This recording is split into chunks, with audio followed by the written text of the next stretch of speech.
And I'm sorry, but where was I? Yeah, it's not consistent for you. I'm sorry, but I'm just going to say it. I think Tom Holland is the worst Spider-Man.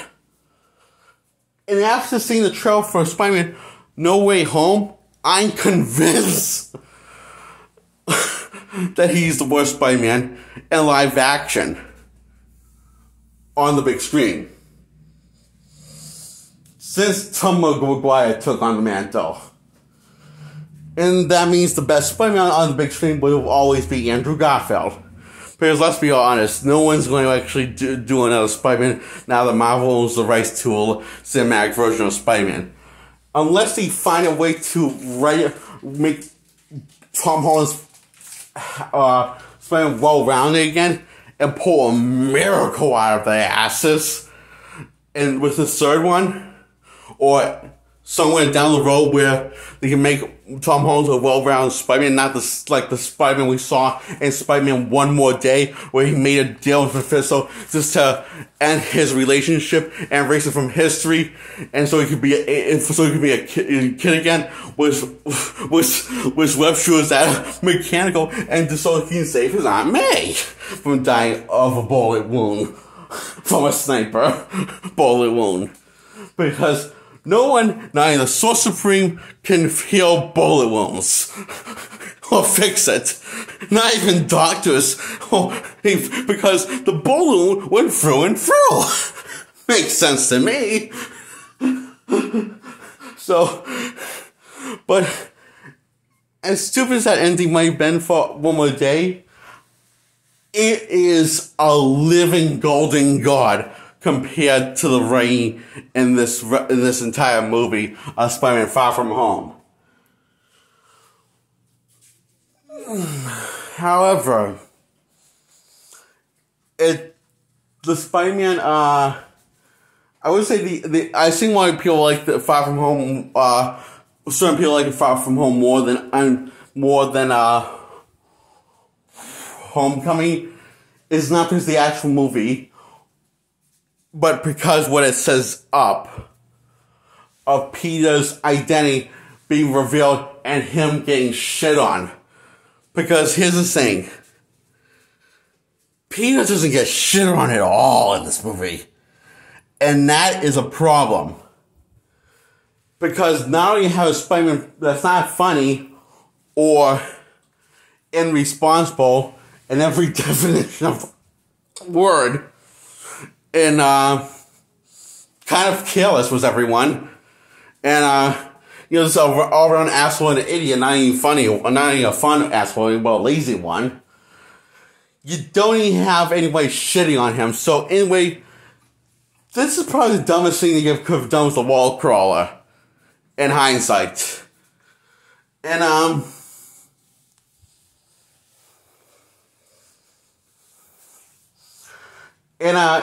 Spider-Man doesn't act like the over-energetic and optimistic, fun, jokey wall crawl we know him in the comics like he did in Homecoming or Spider-Man Into the Spider-Verse.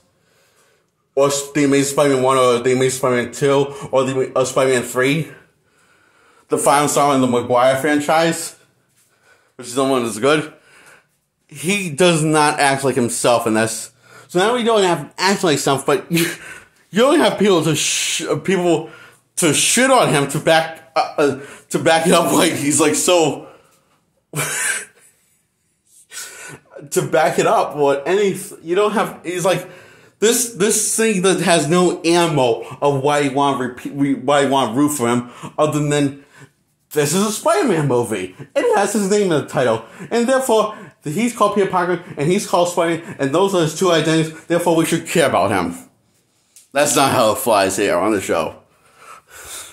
That's not how we're not going to let them do this. So that's why I'm giving this a 0 out of 10, and why I think that's my most hated Marvel movie in the universe, next to Captain Marvel. Suck it, bitches. And Captain Marvel, let's talk about Captain Marvel.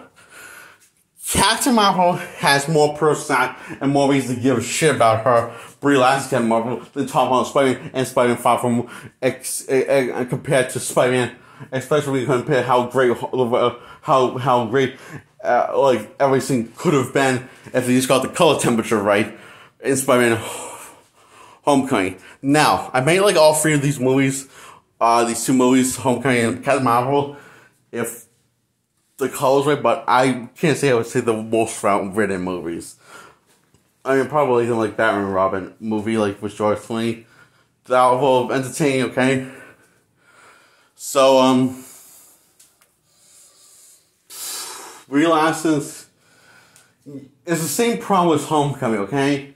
It has, except it's more straightforward, the plot is, she, has visions of having a past life on Earth, then realized she was on Earth and a human, and then realized that the Kree lied to her and wiped her memory, and now she's rebelling against the Kree, and she easily overpowers the Kree after finding the chip that was on the back of her neck while she's hooked inside of this giant computer AI, that's an AI inside of it. So, and then kicks the shit out of everyone and steals the Tesseract. And she delivers this really funny line, want to arm wrestle over the Tesseract, while the Tesseract supposedly in the lunchbox. Only we find, except it's not a lunchbox. It's a lie, it's a distraction for them so the real Tesseract that's inside the cat ate, can get off the ship with the cat. While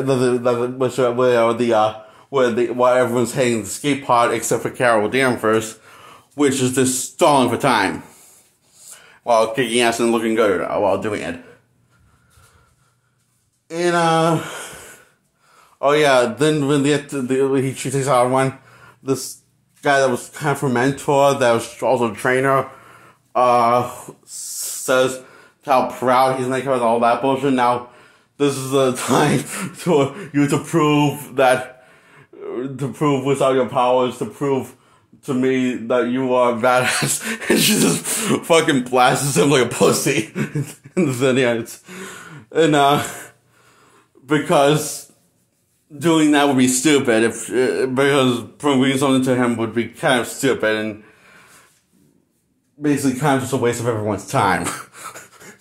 And she kind of points out that this is useless. By saying, and it's no way to the guy saying, I don't want to prove anything to you, so blah, blah, blah. They all have dinner on Earth, after reunite with old friends, and, Emmy's becoming friends, so she's asked the Skrulls, and she has some memory back, blah, blah, blah, leaves Earth, blah, blah, blah, and comes back Earth decades later, and to, answer the call of Nick Fury, after Nick Fury pays her after getting snapped away in Infinity War, at the end credits of the Infinity War, blah, blah, blah, and meets up with the Avengers, yeah. And, yeah, both movies will get a 0 out of 10, fuck these movies. Now we're going to talk about Iron Man 3, the last movie, okay? Iron Man has PTSD, can't sleep since the Newark incident from 2012, and it's been up for 72 hours. That's what Jarvis says. So, Jarvis is AI.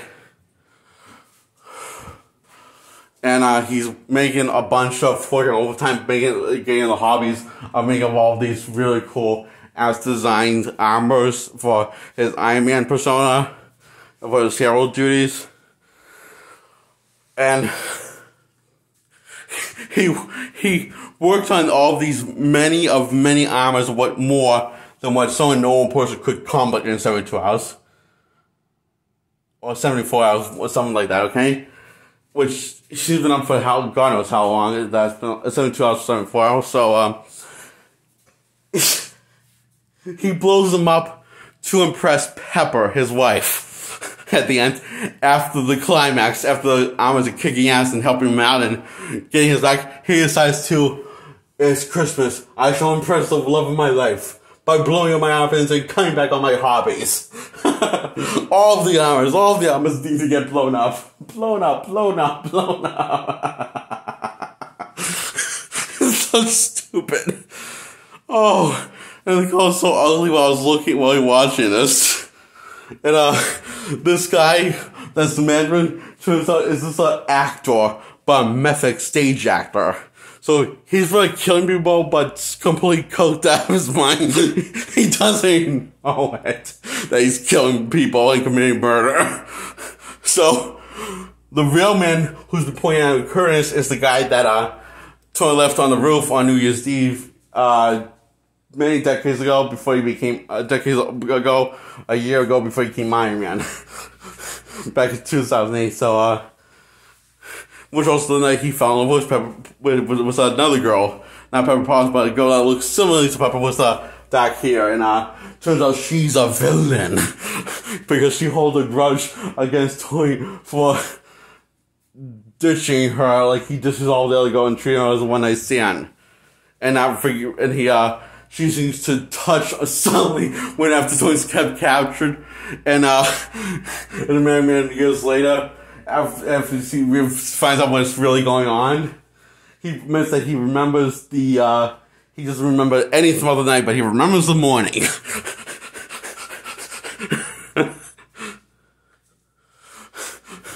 So he remembers the note that he left her, and apparently he really did love her, like her a lot. It was like one of the first people he really actually gave a shit about. So, but he didn't remember anything about the night, but he remembered the morning.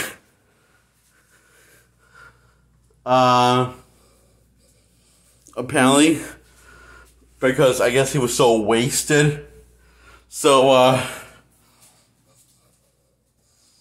anyway, so, she's now touched by this, but then wants to side with Tony now. So she sides against her superiors, and her superior kills her, who is not the Mandarin, but he claims that mantle, the Mandarin. After the actor claims the mantle by posing as the real Mandarin, who's when he gets the real debut, and Chun-Li in the Seven Rings that nobody's going to give a shit about, because nobody has really saw that movie by now, even though it kind of came out in theaters a while ago. This year. In 2021, so you win some, you lose some, I win some, I lose some. That's the circle of life. God. So yeah. And Tony and the climax is about to get murdered. His best friend Roy joins the fight after saving the president and getting his armor back from the president as the Iron Patriot. Yes, he's not War Machine. And don't worry, Iron Patriot will never be seen in this movie again, or the armor, or be even mentioned after this movie. So he made a new hero persona for Rhodey, because War Machine was too violent, I guess, for the public. So then he becomes an Avenger in Age of Ultron, out of nowhere, maybe quits the army or something. It's not really explained at all. But hey, that's the Marvel way. It's best not to think about this stuff. Please don't. You don't give yourself a headache or a migraine like I am suffering. So, Tony saves the day. Well, technically Pepper Potts saves the day, because she kills the bad guy after it looks like he's dead. Tony killed him after blowing him up. But Pepper saves Tony's ass and kills him by doing a flip and ripping him in half. Kano style. Like Mortal Kombat Kano. So, and then, he have blowing up all his armor with this, triumphant music playing, when it really should be My Heart Will Go On music playing instead of triumphant, because there's nothing triumphant about this scene. It's just fucking depressing seeing him blow up all of his armors. That pretty much made him an active hero, and was the only thing that it was the only reason how he could be the hero, Iron Man, and how he could protect people without killing himself by overpowered people. Oh, that's stupid, Iron Man. Very stupid. The stupidest thing you've ever done in your franchise. Very stupid. It's probably the stupidest thing you've ever done in the cinematic universe you're in. And he does this epic, grand, heroic monologuing while saying, and ends it with I am Iron Man while driving a car that looks like a car commercial because it ends up being a car commercial. so the scene of him driving the car he's driving was clearly shot for the car commercial. That's that car advertising, because that same the year this came out in 2013, that same car clip in the last scene of the movie, after he removes his high reactor, which is basically a weak spot for him now, because that was the only thing that would protect him against Loisa Spear, also known as the Tesseract. But so basically, he made himself more vulnerable while actually giving himself a new heart. Okay. Excellent job, Iron Man. Do not change what would help you on the battlefield, and also do not learn from your experience from your past fights, and do not keep those for future reference. That can help you out. You're smart, Iron Man. Clearly, you're a genius. You're the greatest Einstein. And listen, Mac, universe is all this. What they all say. And yet, you could invent time travel and figure out the possibilities of how it works. Okay, so, yeah, I think it covers all, and this gets a 0 out of 10. This sucks. All three of these films suck. Iron Man and Captain Marvel. Iron Man 3 and Captain Marvel and Spider-Man Far Away, No Way Home. Spider-Man Far From Home. Bye.